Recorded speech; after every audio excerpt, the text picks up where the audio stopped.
Hello, Maumee. Hello, Maumee. You look beautiful. You look diverse. You look united. And that's what it's going to take. 2 minutes. All right. I want to just talk really quick about a few things.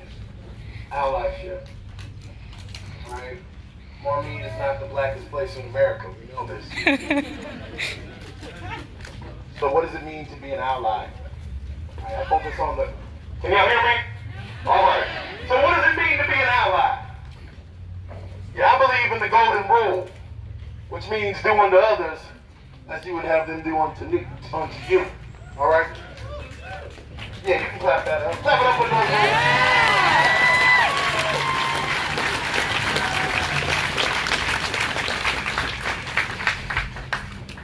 But I've been doing this since 2014, and I've learned that allyship means a little bit more than that. Allyship means helping someone in the way that they need to be helped. In the way that they need to be helped. Yeah. It's a little different than the way that you think you should help them. I'm not looking for applause, I'm looking to teach. All right? So, it's important to center those who are most directly affected. It's important that we all recognize our different privileges and biases. So what does that look like? For me, that looks like realizing that the whole world doesn't center around this black man. Okay? For me, that looks like realizing that our black women matter.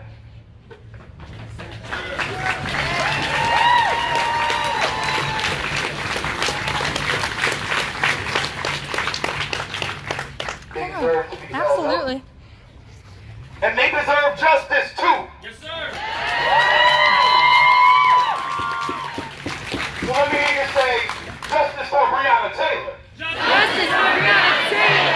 Justice for Breonna Taylor. Justice for Breonna Taylor. Justice for Breonna Taylor. Justice for Breonna Taylor. Allyship also means listening to my LGBTQ brothers and sisters.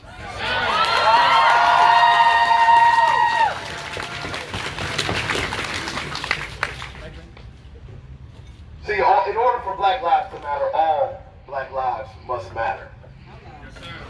Okay, we cannot. In order for Black lives to matter, all Black lives must matter. We cannot, in this moment, afford to make the mistakes of the past and be sexist and queerphobic. We cannot. We have to embrace those most directly affected, like Tony McBride in Florida. Okay, because see, some of these names you haven't heard as much as George Floyd, and I say, I'm standing here right now using my privilege to let you all know that. That's what allyship is about. Using your privilege to deconstruct your privilege.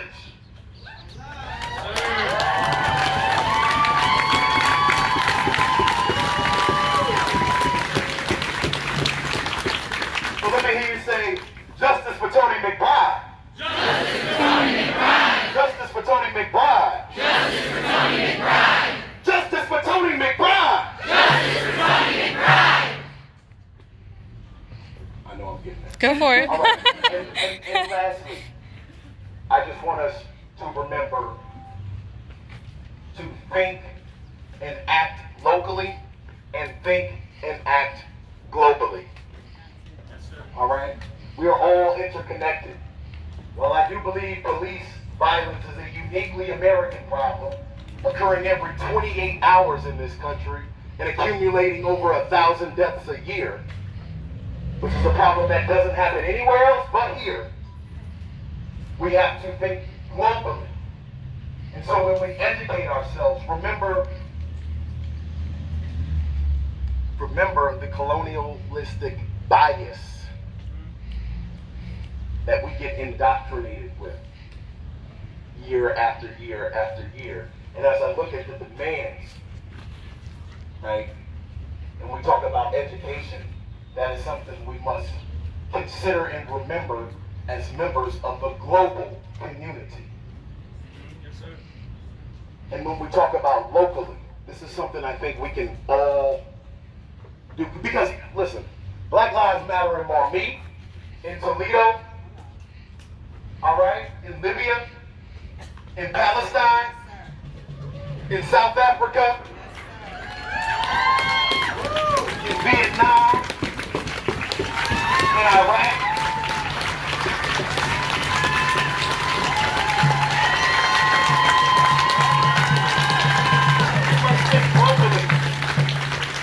We must think globally. And that includes, dare I say, in all-American Maumee, Ohio, our American privilege. All right? Now, I think we have a unique opportunity here. And I love the energy here. You know, so as we think globally, also act locally. A few minutes ago, well, about an hour ago, I spoke with Mayor Carr about the 8 policies that cannot wait. Let me hear you say 8 that can't wait. 8 that can't wait. Let me hear you say 8 that can't wait. 8 that can't wait. Let me hear you say 8 that can't wait. 8 that can't wait. Because lives are at stake. Now, I was told, and this needs to be verified by somebody here, that Maumee has adopted 7 of these 8 policies. Not bad, but we need all 8. Now, these 8 policies, and I challenge every last one of you to go to 8can'twait.org. You will see reduce police violence if used together. See, the thing is you can't have 7 out of 8. You have to have all 8 together. All 8 together. Now, this is just the first of many actions. But if these 8 policies are adapted together, they can reduce police violence by 72%. And that is just empirical fact.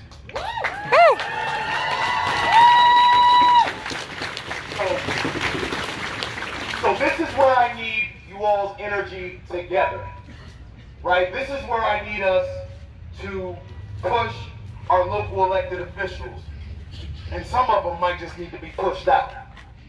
And that means you might need to run yourself. All right? And I think it's not enough for us to just have these policies in Maumee and not have them in Sylvania. It's not enough for us to have them in Sylvania and not Ottawa Hills. It's not enough for us to have them in Lucas County but not Bowling Green, and we get pulled over on the way down there. Right? We need to have these policies everywhere, locally. Right? So that means I need you to talk to your friends in Sylvania, in Ottawa Hills, in Perrysburg, in Bowling Green, and in Toledo, until these 8 policies that can't wait become a reality. And we need those elected officials and those in leadership to act with the fierce urgency of now. Right now.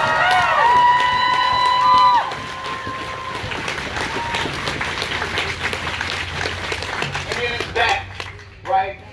It is that makes us proud to be American. Right? It is that standing up against tyranny and oppression for liberty and justice for all. Because liberty and justice only apply to white men, and then black men. Well, we still don't have liberty and justice for black men, excuse me. But we roll and we continue to move forward and expand the definition of our Constitution and our Declaration of Independence to be more inclusive to everyone, right? And that is something that is a conscious thing that we all must do policy-wise, but also in our individual lives. And that is more than just a hashtag.